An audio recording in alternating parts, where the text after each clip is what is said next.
I want to say hello, folks. This is Lindsay Huddleston with Sports Psychology Solutions here for another SPS Mental Health Moment with my guy, Mr. Shayne Scruggs, now of North Carolina A&T, Aggie. Sir. But you got a great story that is yet to be completed. Gonna have some great things happening with you going forward, man. And I'm so happy to have been able to witness that journey and see everything that's going on with you, man. So tell us what's going on. Not much right now. It's the quarantine, so I'm just staying with my family, trying to stay safe. That's right. Grocery shopping, yeah. Staying out the way. So you're back here in the Lansing area, right? Yes, sir. But man, you've been some places in the past 3 years? You've been out the country, different parts of the country. So we got time. So let's go back to me being over at Sexton High School, coming in, getting to meet you and getting to know you then, Sexton High School in Lansing. To that experience there at Sexton, you know, you had another high school experience, prep school experience, and now you've got some roots in North Carolina. So just tell us the story you like to tell that got you to where we at right now today. All right, well, I started off at Lansing Sexton. Started playing under Coach V, Coach Valentine. He was a good coach, good opportunities. He ended up leaving my sophomore year, and we had another coach. I played for a season there. And it was a good school and everything, good situation. It was just I felt like I needed to expand, get a little bit more exposure. So I ended up transferring to Waverly. I went there for the remainder of the school year. And then that summer, I got a full scholarship offer to play at a prep school in Toronto, Canada. T-Dot. So, I said T-Dot, Toronto, one of my favorite cities. Yes, sir. So I played in Toronto for a year. They're pretty good prep school coaches. It was a good opportunity as well. There was another prep school that was a little bit higher ranked in North Carolina called Liberty Heights. So I left Toronto and went to Charlotte, North Carolina to play there for a year, my last year of high school. And then playing there, I actually got injured. It was a pretty serious injury, and it was looking a little shaky for offers and going to college and everything, but I recovered, went to physical therapy, and then towards the end of the season, I got a Division I offer from North Carolina A&T, ended up signing, committing there. And now you're a freshman, finishing your freshman year, getting ready for sophomore year? Yes, sir. Wow. So many great things with that. What I'd like our viewers to be able to understand, man, is that throughout this whole process, as dim as things that may have looked or how people may have kind of put you in a corner, put you in a box, you never stop believing in yourself. Your parents never stop giving up on you. They've been really supportive. And I just could remember that when you were in a situation, particularly in high school, where people kind of just wrote you off a little bit, if it's fair to say that, because of your belief in yourself and your whole hard work. Look where you are now with so many things go. Talk about what that's like. And I'm not trying to put any bad blood out there or talk negatively about people. We're just talking about what your experience has been. Oh, yeah, for sure. Well, it seems like I've had that experience at every level or every school I've played at, whether it be Sexton, Toronto, Liberty Heights, like AAU. I've had coaches cut me from AAU teams, now want me to play. It was a lot of difficulties that would make a lot of people just kind of give up, but I just kept pushing. My parents believed in me. They had their faith in me. And there would be times where I would just be really upset and not know what to do and feel like I was doing everything for no reason. But my parents would always tell me, you got to get a relationship with God. And I would pray every night, read the Bible, and just keep working hard. Right. So, very good. For the young people, as well as any person who may watch this and need some inspiration, at what point after a couple setbacks did you find out and figure out that, you know what, setbacks are going to happen? I may be a magnet for setbacks, but I know if I do like I did before, I'll get through it. I mean, are you at a point now that when stuff happens, you kind of know how to prepare yourself to get through it? Oh, yeah, for sure. Like if it's something with a coach or playing time or anything like that, it's like once you've gone through so many setbacks, you're kind of used to it. You're like, okay, well, you have to realize everything's not going to go as planned. So if stuff doesn't go as planned, you just got to have a reaction for it. And you just got to keep going. Wow. So, you know, every young high school player's dream is to play Division I basketball. And I know a lot of young people work really hard, are very inspired, and that opportunity has to present itself. So for you to be going into your, sophomore year after, as a freshman, still, I saw your stats. You got a couple minutes. You got some playing time. You hit the floor out there as a Mid-East Atlantic Conference, correct? Yes, sir. You got out there. So what is it like to be at a point where you've reached one of your goals and looking back on where you were to be where you're at right now? It feels good, but there's still a feeling of like incompleteness because I know that this isn't the end goal. So it's like once you reach a goal, you got to kind of forget about it and keep moving to get towards the next. Those big goals. The one thing I don't want to pass up, people don't know you, 6'7", 210-pound, forward, excellent student. Let's talk about the academic process throughout all this and how throughout everything you maintain very high academic standards, and how important is that for people to keep that in mind when they're on their journey? Oh, extremely. Especially when you're trying to get Division I. Coaches love good students because they feel like if they're a good student, they're going to be focused on the court. They're going to be good people off the court, and it'll help bring up the team GPA, which is really important. Why do you think so many players miss out on that or get caught up on thinking that they're, they play alone? I joked with Coach Izzo on an interview a while ago about, man, I know you go look out for me, right, Coach? I mean, so many players think that their playing ability would substitute for poor academic achievement.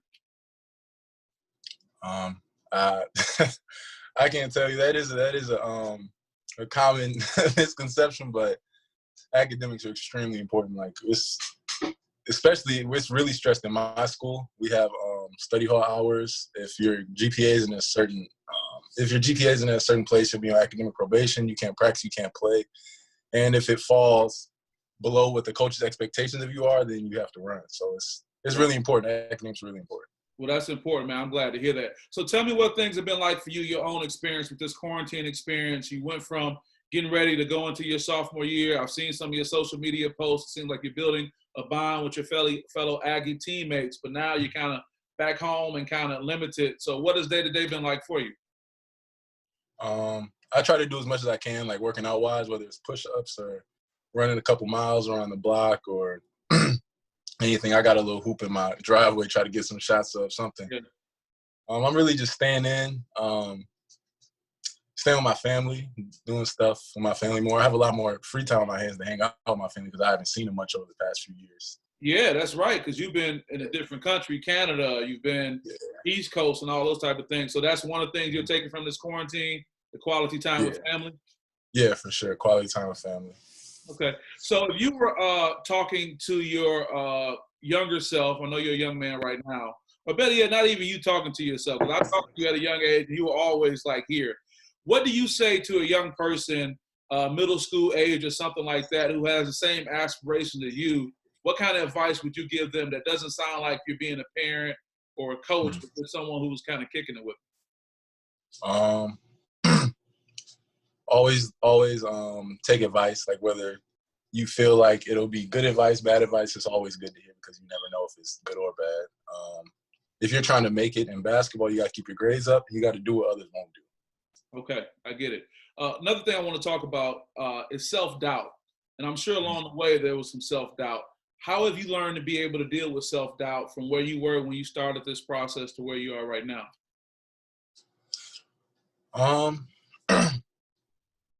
Really, it's like I would have a lot of self-doubt and then I would lose faith. But I would see that if I was working hard and continuously doing the right things, that good stuff is bound to happen. So I would just have it in mind like, well, it's not working right now. It's going to work eventually. So you just have to have faith. Okay. You've experienced a lot of high-level basketball with the AAU circuits you've been on. So you've been around a lot of high-level basketball. So now that you're at the Division I level, what advice do you have for people as far as how different it is being around a Division I experience compared to where you were from high school to this point? Attention to detail. The Division I level, there's a lot of attention to detail. You have to do a lot of little things right because at the Division I level, everyone's athletic, everyone can play, everybody can shoot, everybody can dribble, pass. So whoever does the little things better is going to be better. Wow, that's huge, man. I mean, staying on that point a little bit, it seems that people kind of get caught up with this whole idea that if I can just go out there, if I can shoot, if I can be athletic, that should be enough. But talk a little bit more about details and what are some of the examples of the details you have to prepare for. Paying attention, learning the plays, timing, spacing on the floor. You have to understand with Division I basketball, it's like everything is systematic. Okay. So everybody can go out and score 25, 30 points, but you're not supposed to. Sometimes you have to rebound. Sometimes you have to pass. Sometimes you have to play defense. And once you understand that and buy into your role, it's going to be a lot easier to be good at it.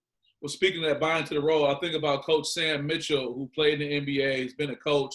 He may be the new select team coach when they're talking about people transitioning from college to the G League. And he said something a long time ago. In the NBA, it's only a couple superstars on the team. Everybody else is role players.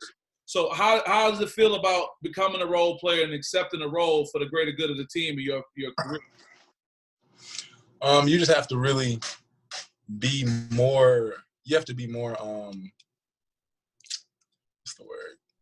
You have to be more, like, engaged with the success of the team rather than your own success. So like you can't – I'll throw the word at you, selfless. Instead of selfish, like selfless, like giving of yourself. Oh, yeah, for sure. You have to be selfless. You have to be willing to dive on the floor, get elbowed, do all that. You gotta be selfless.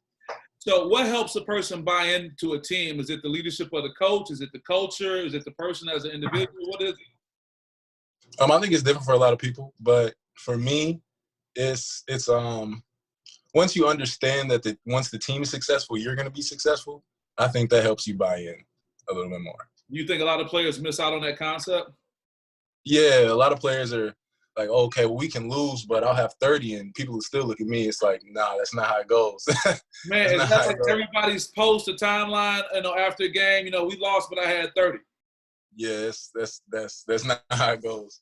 That's not 5 in a win is better than 25 in a loss. Well, Shayne, as always, you showed a lot of maturity from the day I met you, and it's like just flashing back. And I'm so happy with where you're at, and I know your story is not done. So can you forecast a little bit into the future of what you want your experience to be like at North Carolina A&T and beyond? Oh, yes, sir. Obviously played for 4 years. I would love a chance to play overseas, play professionally, whether that's overseas, G League, NBA, whatever, professional level. I want to graduate. Get my master's degree in business management, entrepreneurship. Okay. And yeah, I want to open up a sports training company. Wow. Okay. And my minors in kinesiology, so I could probably stay close to the game with my 2 majors.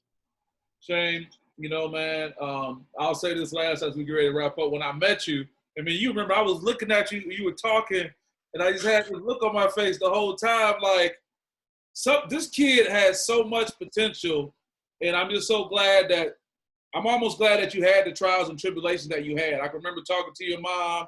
She keeping me updated on what's going on. You and I would meet from time to time, and it would be like another crushing blow, something wild would happen. But it seems like there was a great benefit to all those things happening because it kind of got you on the line to go where you want to go. What do you think about that? Yeah, for sure. Everything that I've went through it's helped me big time. It's like you don't see it as helping you when it's happening. You're just upset and you wish that it would go a different way. But when you take a step and look back at the bigger picture, it really helps you. What doesn't kill you makes you stronger, and I'm a firm believer in that. Yeah, to that point, it's almost like you're better off because of what happened. But like you said, whether you're a young person or you don't even want to hear it at the time.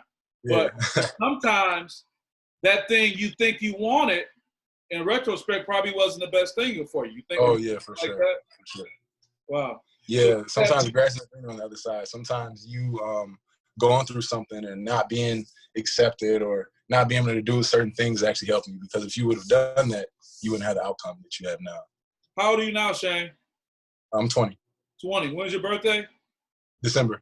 Okay, December. A 20-year-old speaking with so much wisdom.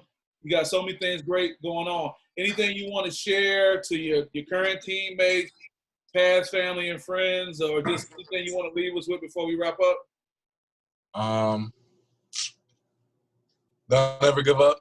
Don't ever give up on your dream. Keep working towards it. Know that if you do the right thing, something good's going to come out of it. And everybody stay safe and stay at home for this quarantine. Man, so awesome. I'm so proud of you, Shayne. I know your story is only starting. Going to continue to stay in contact with you. And I'm sure this message is going to have a positive impact on a lot of people, young and old. So I'm really happy for you, and I want to wish you the best, okay? Thank you. All right. I'll see you soon. Thank you. I'll talk to you later, Coach. Yeah, bye-bye.